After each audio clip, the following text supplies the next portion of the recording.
দর্শক, এই মুহূর্তে রাজধানীর আবহাওয়া পরিস্থিতি জানাতে যুক্ত হচ্ছেন সহকর্মী আবু সাইদ অপু। অপু, ঢাকায় তীব্র গরম ও আবহাওয়া পরিস্থিতির কি খবর আছে আপনার কাছে, জানাবেন আমাদের।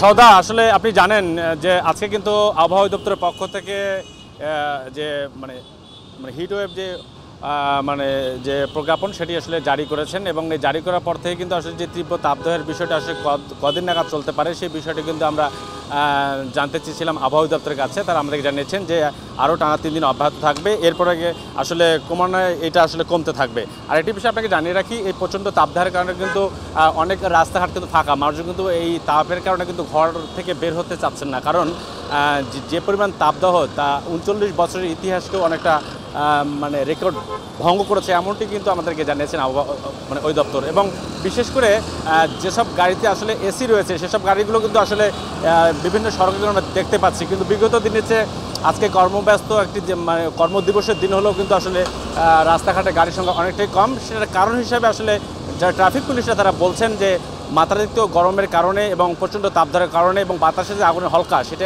থাকার কারণে আসলে ঘরমুখ মানুষের বা বিভিন্ন গন্তব্যে ছুটে চলা মানুষের সংখ্যা একেবারেই কম।